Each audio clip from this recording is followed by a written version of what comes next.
Halo sahabat pengayoman, kami dari kelompok 2 Angkatan 45, pelatihan dasar calon pegawai negeri sipil tahun 2021. Di video kali ini kami akan menganalisis isu-isu kontemporer yang ada di masyarakat. Tonton sampai habis ya. Nah, kali ini kami telah menentukan 5 isu terkini yang terjadi di masyarakat, yaitu yang pertama, korupsi bantuan dana sosial COVID-19. Yang kedua, kurangnya kesadaran masyarakat mentaati protokol kesehatan. Yang ketiga, penyebaran berita bohong atau hoax di media sosial. Yang keempat, skimming di mesin ATM yang meresahkan masyarakat. Dan yang kelima, penyebaran data pribadi tanpa izin di media sosial. Maka selanjutnya perlu dilakukan analisis untuk bagaimana memahami isu tersebut secara utuh, dan kemudian dengan menggunakan kemampuan berpikir konseptual, dicarikan alternatif jalan keluar pemecahan isu. Salah satu caranya dengan menggunakan teknik tapisan isu dengan menerapkan rentang penilaian 1-5 pada teknik AKPK. AKPK itu kepanjangan dari aktual, kekalayakan, problematik, dan kelayakan. Aktual artinya isu tersebut benar-benar terjadi dan sedang hangat dibicarakan dalam masyarakat. Kekalayakan artinya isu tersebut menyangkut hajat hidup banyak orang. Problematik artinya isu tersebut memiliki dimensi masalah yang kompleks, sehingga perlu dicarikan segera solusinya secara komprehensif. Dan kelayakan artinya isu tersebut masuk akal, realistis, relevan, dan dapat dimunculkan inisiatif pemecahan masalahnya.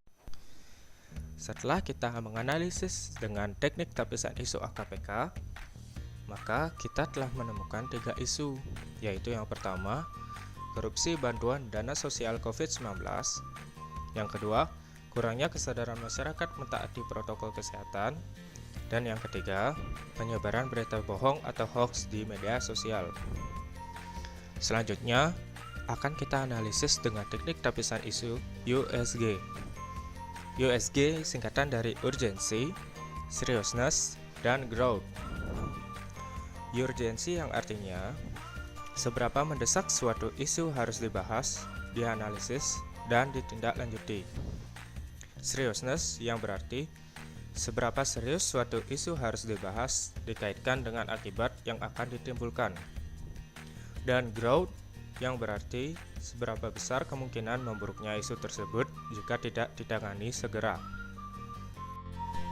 Setelah kita menganalisis dengan teknik tapisan isu USG, maka kita telah menemukan isu utama yang akan kita cari penyelesaian masalahnya dengan menggunakan diagram fishbone. Diagram fishbone berupaya memahami persoalan dengan memetakan isu berdasarkan cabang-cabang terkait. Langkah 1 yaitu menyepakati pernyataan masalah. Langkah kedua, mengidentifikasi kategori-kategori.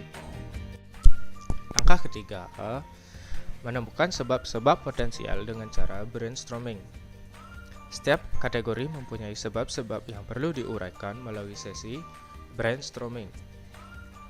Saat sebab-sebab dikemukakan, tentukan bersama-sama di mana sebab tersebut harus ditempatkan dalam fishbone diagram, yaitu tentukan di bawah kategori yang mana gagasan tersebut harus ditempatkan.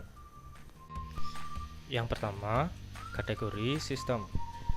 Kami menemukan 3 penyebab yang mungkin menjadi salah satunya, yaitu yang pertama, kurangnya fasilitas kesehatan, yang kedua, kurangnya tenaga kesehatan, dan yang ketiga, sosialisasi penerapan protokol kesehatan yang belum merata. Yang kedua, kategori safety. Kami memilih 3 penyebab, yaitu yang pertama, merasa tubuh atau diri sehat. Yang kedua, sudah melaksanakan vaksin. Dan yang ketiga, tidak ada penyakit bawaan atau penyerta. Yang ketiga, yaitu kategori surrounding. Kami juga memilih 3 penyebab pada kategori surroundings ini, yaitu kemiskinan, jauh dari kota, dan ketidakpercayaan masyarakat terhadap COVID-19. Yang keempat yaitu kategori skills. Kami menemukan 3 penyebab antara lain kurangnya pengetahuan tentang protokol kesehatan, Masyarakat belum terbiasa menerapkan protokol kesehatan dan lagi mengambil sebab merasa tubuh atau diri sehat. Di sini, kami menyepakati sebab-sebab yang paling mungkin yaitu merasa tubuh atau diri sehat, kurangnya pengetahuan tentang protokol kesehatan, dan sosialisasi penerapan protokol kesehatan yang belum merata.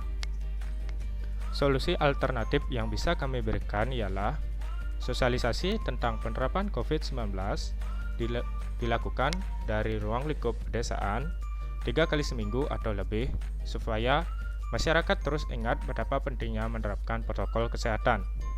Mengingatkan juga tentang menjaga imun tubuh dan makan makanan yang bergizi. Sekian analisis kami mengenai isu-isu kontemporer yang ada di masyarakat. Mohon maaf apabila ada salah kata. Kita ketemu di video selanjutnya ya. Terima kasih.